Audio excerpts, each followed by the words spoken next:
Do you ever feel like there's different parts of you walking around in the world? Like there's the part that you show to your friends, and there's the part of you that's at work, and then there's the part of you that you are quietly on the inside that you don't share with other people, and then there's the part of you who you are with your partner. If so, you're not alone. Everybody, we all have different parts, right? And there are different parts of ourselves, but there's also parts that we play or masks that we wear. And a lot of this is from societal conditioning. But so much of it is happening within ourselves, like limiting beliefs that we have that are holding us back from really looking at and accepting our shadow self. But today, I'm going to go through this with you, like from fear to freedom, so that you can learn how to embrace your authentic self and step into the life that you were meant to live. I think we can start by like understanding where this fear comes from. Even Carl Jung talked about the shadow self, but there's a lot of work out there now about shadow work and the shadow self. I have a whole video on it, which you can find in my list. What do they call that? My listen list. The videos that are available. But it's the parts of ourselves that we repress, we ignore, or we hide because we feel like they're unacceptable. And it could be anger, it could be vulnerability, it could be big dreams that we have that we've been told are unrealistic, or ways that we feel about a certain thing that's happening around us, but maybe other people around us disagree with how we feel about it, so we just kind of keep it to ourselves.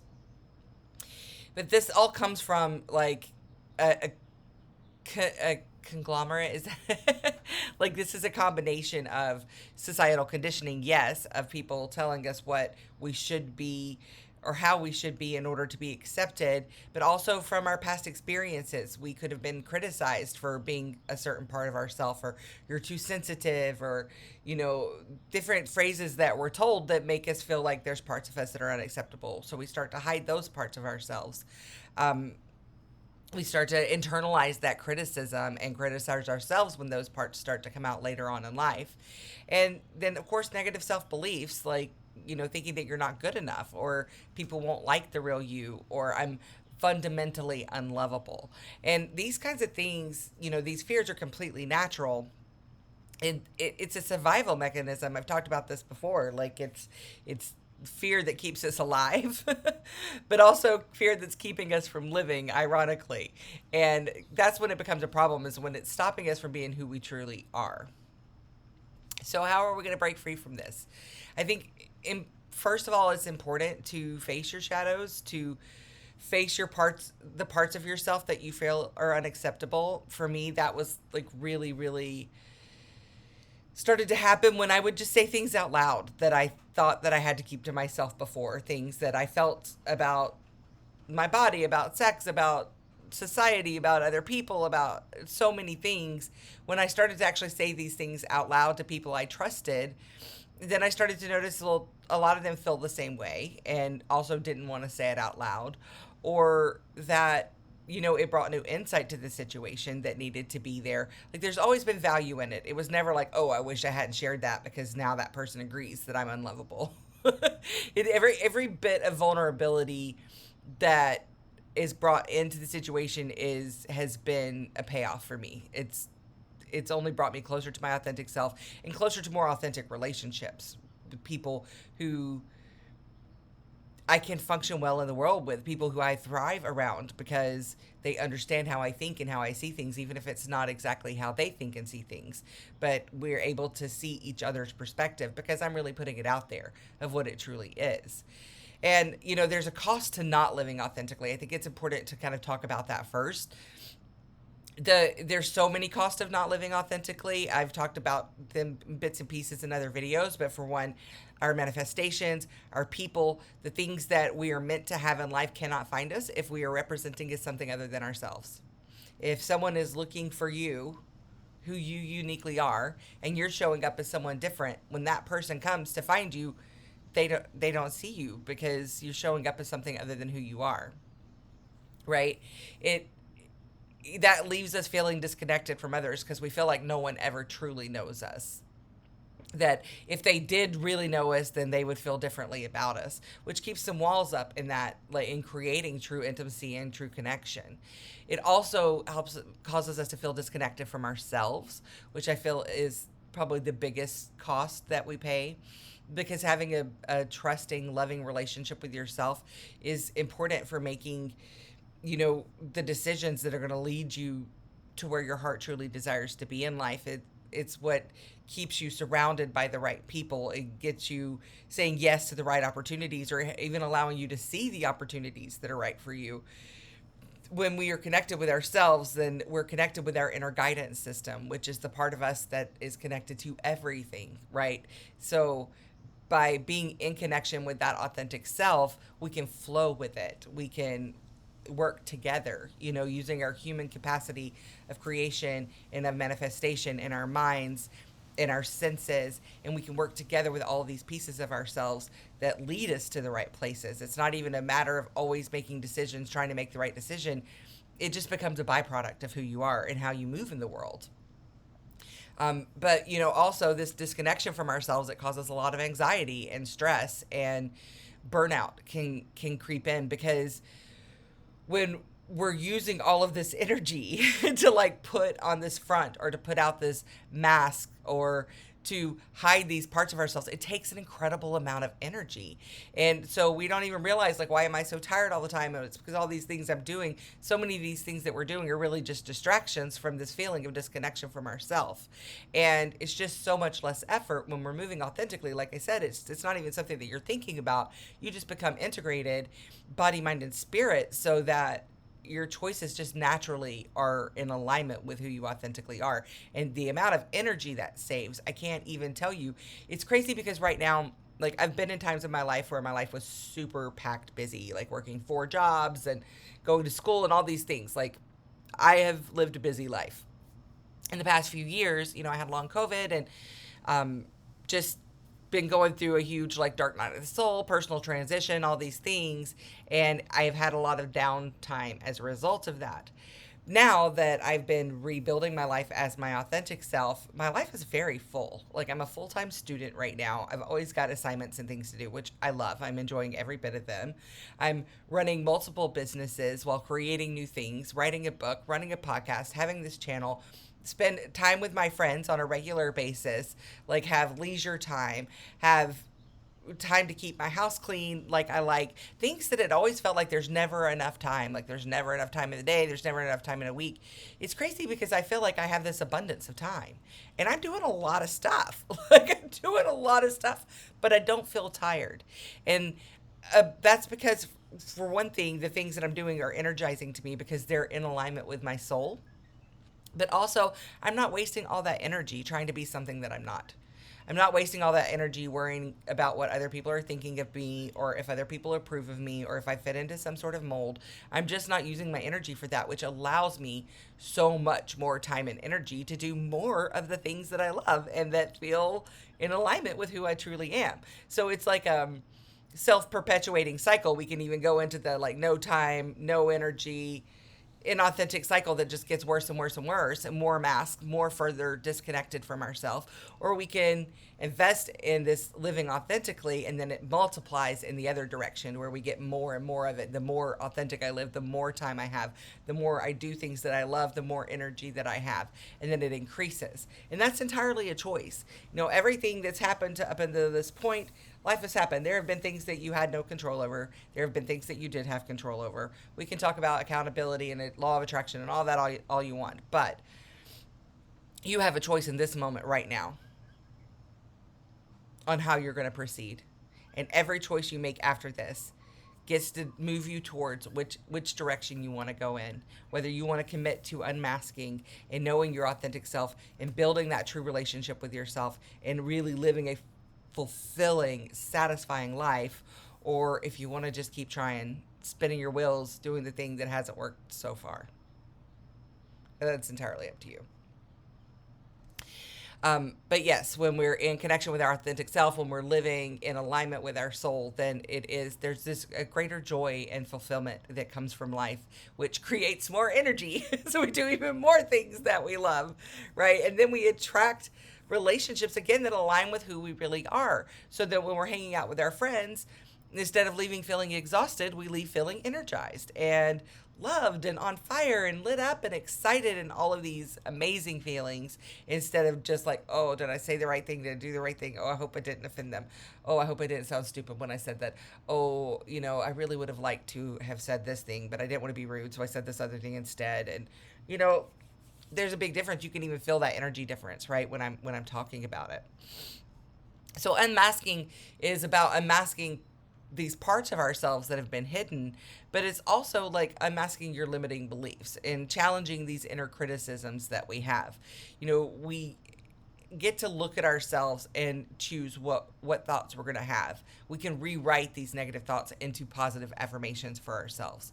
I used to look at my body and think, ugh, I need to lose weight here, and that's getting jiggly, and that's getting saggy, and that's doing the thing. But now I look at my body and I'm like, I just love my body. I'm so grateful. I have skin. Skin is the coolest thing. You can feel so many things with it. Like, skin is awesome. I have legs that walk me, and hands that pick things up, and arms that hug, and lips that kiss. And like, I have this amazing body, and I can do all of these amazing things with it. And I'm so grateful for that. Like, it's the same body, it's the same mirror, but I get to choose which thoughts are going to be coming out.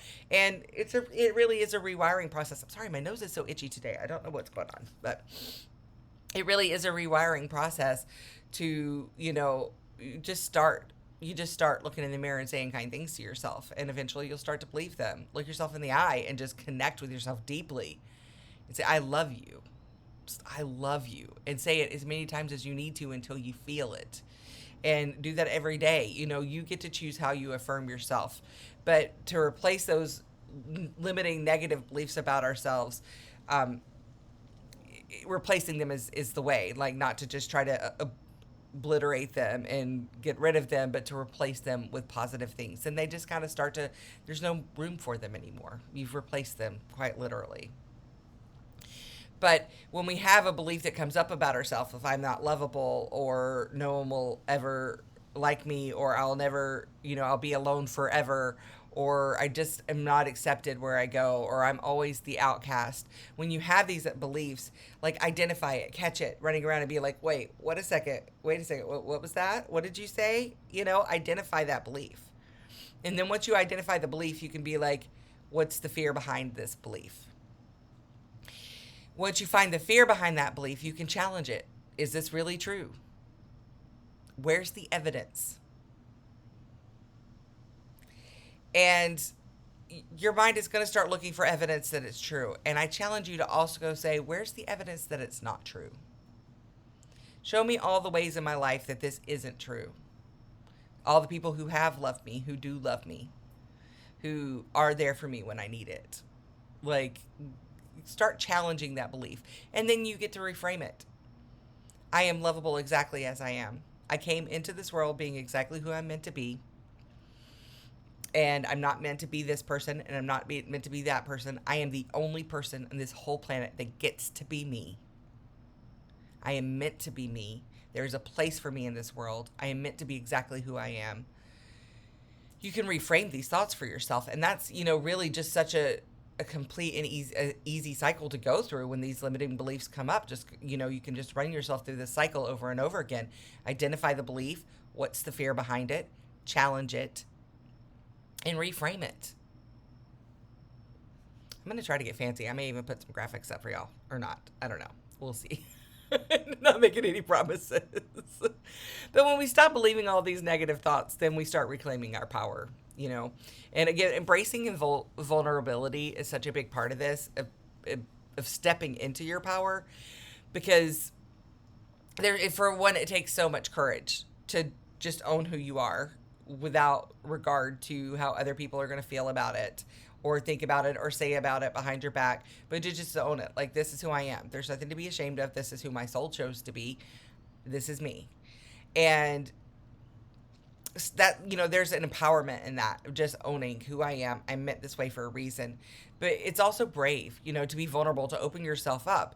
It gets this bad rap, like it makes you weak, showing these emotions. You need to get control of your emotions and all of this stuff. But that's, it's not helping anyone. It's only causing us to suppress our true selves and try to be more and more like this mold. And the more and more like the mold that we get, the less happy and fulfilled that we are. So really, it's just not taking us in the right direction.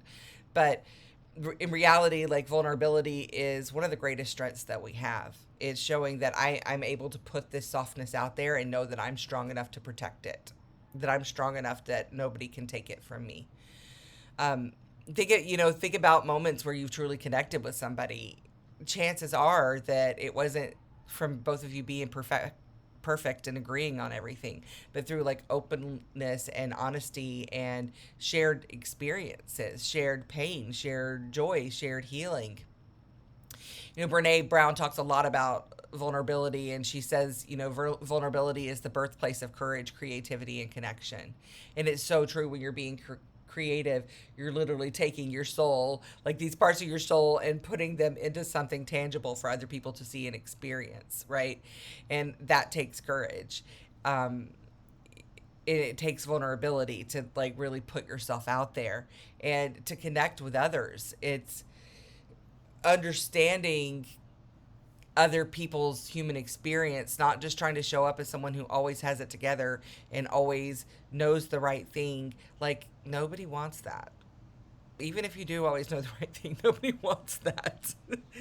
Like, nobody wants to be like, oh, great, I'm struggling. It's good to know that you would do this completely different and that you've got everything together. Awesome. Feels so great that I shared that with you. No, you feel like crappy today and you're sad and this feels like garbage. Like, I get that. I was recently going through something where I felt crappy and felt like garbage. So I totally get it. Like, you're not alone. We all have our days. We're human. I don't have the answers, but just know you're not in it alone. It's something as simple as that. It's just being able to put out there that we're not perfect, because we're not. Like, secrets out, none of us are perfect, so you might as well just go ahead and be honest about it, right? Speak your truth even when it's uncomfortable. Take risks by showing your real self. Let go of the fear of judgment, because people relate to authenticity, not perfection. They can see themselves in your weaknesses, they can't see themselves in your perfections. And when people can see themselves in you, that's when you're really able to connect. The more we allow ourselves to be vulnerable, the more empowered we become. Again, because it's just this ownership of self. This is who I am, and I know exactly what to do with myself in this moment because I'm listening to who I am. I'm going to leave you with some practical tools and strategies now that, we've explored the why and why it's important to be in this authentic self. So I'm going to give you some hows, because that's what I do. That's how. That's what we would say in Hawaii. But again, journaling. Reflect. Who am I when no one is watching? What are the things that I really feel about the world that I'm afraid to say out loud? What are the things about myself that I'm afraid if someone knew it, then no one would like me or no one would love me? I encourage you to, when those things come out, share them with somebody who you really trust, because you'd be amazed at how much that will deepen your connection and not drive you apart. It's just good affirmation for yourself. Once you see it work, then it encourages you to continue to do it, right? But journaling is always a great resource. Mindful meditation, it helps you tune into your true emotions. I'm always creating meditations for you. I will definitely create one to go with this video. You can keep an eye out for it. Setting boundaries, we've talked about that a lot recently. Saying no to what drains you and yes to what aligns with you. Surrounding yourself with supportive people. Find those who accept you as you are. If the people around you, you have to wear these masks and pretend to be someone else to be accepted with those people, I promise you, I will give you a guarantee, a 100% money back guarantee, that when you let go of the people that you cannot be your authentic self around, you will invite people that you can be your authentic self around, and you will enjoy those relationships so much more. That's all I got to say about that. Find the people that accept you as you are. Practice self-compassion. Growth takes time. Celebrate your small wins, your big wins, all the wins. It takes time. Be compassionate with yourself. Give yourself grace. I talk a lot about mindful self compassion. Kristen Neff's Mindful Self Compassion Workbook. I'll never stop recommending it. I feel like if the whole world did the Mindful Self Compassion Workbook, we would be living in a peaceful, loving world where everyone can be fully self expressed. So that's how I feel about it. Go get it. Um, but living authentically, it's not about becoming something new or something different or, creating a new self. It's really about returning to who you've always been. And that's something that I didn't realize. Like, I was doing therapy and all this healing work because I wanted to be a different person. I didn't like who I was. I wanted to be a better person. And the more work I would do, the more it would just bring me closer and closer to myself and to back home to myself. And I say it often, like, it's the greatest work of my lifetime that I've done is to integrate these parts of myself to find my way home to my authentic self. It really is. I feel like now that I've done this, like, everything is just icing on the cake. Everything in life is just a bonus because I have done the work. I found my way back to my authentic self. And the more I nourish that, the more I find, the more shadows I face, the closer I get to myself. And that's what authenticity is about. It's not about becoming a different person. It's about becoming who you always were before all of the conditioning, before all the limiting beliefs and all the lies. So I do challenge you, like, what's one step that you can take today toward embracing your true self? Share it in the comments. I'd love to hear your thoughts. If this video resonated with you, don't forget to like, subscribe, hit the notification bell for more content on personal growth and self-discovery. I'll have your meditation right down here so you can click on it and go through that. And until next time, remember that you are enough exactly as you are. And the world is waiting to meet you. The people in your life are waiting to meet you. Your self is waiting to meet you. Like, you are the only person in the world that gets to be you. So be you. Find out who that is and be the heck out of it. I love you. Goodbye.